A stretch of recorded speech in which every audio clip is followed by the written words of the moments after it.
ख्वाब में सांप देखने की ताबीर क्या होती है? अक्सर व बेशतर लोग ख्वाब में सांप को देखते हैं तो इसकी ताबीरात अलग अलग हुआ करती हैं।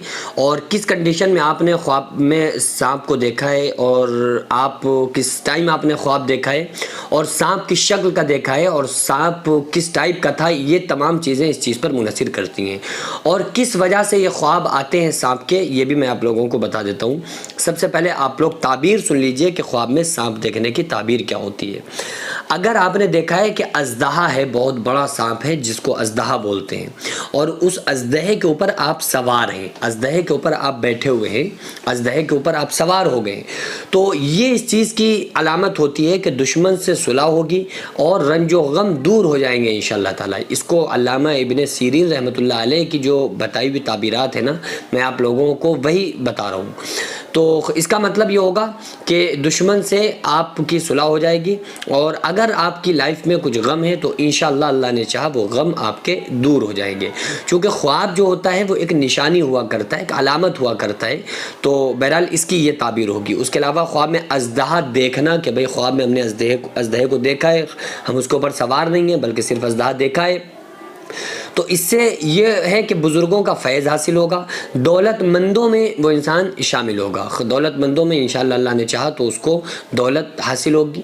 और अल्लामा इब्ने सीरीन रहमतुल्लाह अलैह ने एक ख्वाब की ताबीर यूँ भी बताई है कि अगर किसी शख्स ने किसी सांप को देखा है जो खूबसूरत सांप है, ऐसा सांप है कि बड़े खूबसूरत सांप हैं और वो आपके साथ खेल रहे हैं, लपेट रहे हैं, आपके साथ लिपट रहे हैं, आपके ऊपर चढ़े जा रहे हैं, ठीक है, और न वो काट रहे हैं न वो कोई तकलीफ़ दे रहे, तो ये भी पैसा आने की निशानी अलामत हुआ करती है। ये अल्लामा इब्ने सीरीन रहमतुल्लाह अलैह का ने फरमाया है।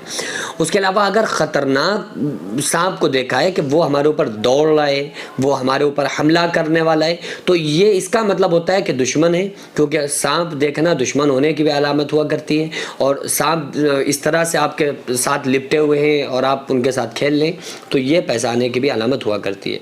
उसके अलावा अजदहा से लड़ना, अगर आप अजदहे से जंग कर रहे हैं, अजदहे के साथ मारपीट कर रहे हैं, अजदहा आपको डसने की कोशिश में और आप उसका मुकाबला कर रहे हैं, तो इसकी ताबीर होगी कि दुश्मन से लड़ाई हो जाएगी, बाइस परेशानी है। यानी कि ये बाइस परेशानी है कि अगर कोई इंसान, किसी इंसान ने देखा है कि उसका अजदहे से वो इंसान जंग कर रहा है। उसके अलावा अगर अजदहे को आपने शिकस्त दे दी, हरा दिया, उसे मार दिया, गिरा दिया ख्वाब में, तो इसकी ताबीर होगी कि दुश्मन पर इंशाअल्लाह फ़तेह हासिल होगी और रंजो गम इंशाअल्लाह दूर हो जाएंगे, ठीक है। उसके अलावा अजदहे को मार डालना, कि अजदहे को आपने बिल्कुल ख़त्म कर दिया, आपने मार दिया, तो दुश्मन को हलाक करने का ये अंदेशा, मतलब इस चीज़ से नो टेंशन हो जाना चाहिए इंसान को कि जो भी हमारा दुश्मन है इंशाअल्लाह ताला वो ख़ुद ही हलाक हो जाएगा। अब आप इन चीज़ों की वजह भी सुन लीजिए, इन चीज़ों की वजूहात भी सुन लीजिए, क्योंकि ख्वाब को आप असल नहीं कह सकते। ख्वाब की कितनी सच्चाई है इस चीज़ को भी आप लोग मुलाहिज़ा फरमा लें कि देखें, ख्वाब जो होती है वो मोमिन बंदे का जो ख्वाब होता है वो नबी के 46वें हिस्से के बराबर होता है। तो अगर कोई मोमिन बंदा है, उसको कोई ख्वाब नज़र आ रहा है, तो उसकी तो कुछ बाज़ मरतबा ताबीरात हुआ करती हैं। लेकिन आम इंसान, गुनाहगार इंसान जो नमाज भी नहीं जिसने पढ़ी, इशा बगैर पढ़ के सो गया, उसको ये ख्वाब नज़र आ रहे हैं। तो ख्वाब दिखते क्यों हैं, पहले आप ये समझें। ख्वाब 3 वजहों से दिखते हैं। पहला ख्वाब होता है फरिश्ते की जानिब से जो मोमिन बंदे को दिखता है, जो मैंने आपको पहले बताया कि नबी के 46वें हिस्से के बराबर मोमिन बंदे का ख्वाब होता है, यानी इतनी सच्चाई उसके ख्वाब में होती है। और दूसरा ख्वाब वो होता है जो फरिश्ते की जानिब से नज़र आता है, जो सच्चा ख्वाब होता है। दूसरा ख्वाब वो होता है जो शैतान की जानिब से होता है। तीसरा ख्वाब वो होता है जो इंसान के ज़हनी ख़यालात होते हैं। बाज़ मरतबा इंसान जहन में इतना ज़्यादा सोच रहा होता है तो वही बार बार जहन में जो था ख्वाब के ज़रिए से उसके सामने आ जाना, तो ये हुआ करता है। इसलिए ख्वाब को आप असल ना बनाएं।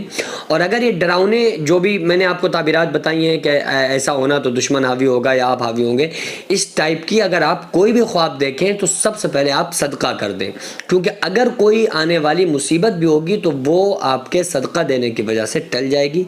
क्योंकि जब कोई बंदा सदका देता है तो अल्लाह तबारक व तआला मुसीबतों को टाल दिया करता है। जो मदरसा आप देख रहे हैं ये लेडीज़ मदरसा है, जिसकी ज़मीन को मैंने अपना खेत बेचकर जिसको ख़रीदा और 1 मंजिल तक बनाने का फ़िलहाल इरादा है, इंशाल्लाह बना लूँगा। लेकिन उसके बाद इसमें करोड़ों रुपए का खर्च है। आप लोगों से गुजारिश है ज़्यादा से ज़्यादा इसमें ताबुन करें। अल्लाह तबारक व तआला इसका अज्र आपको 70 गुना आखिरत में, 10 गुना दुनिया में और मरने के बाद क़यामत तक अल्लाह ताला इसका सवाब आपको अता फ़रमाएगा।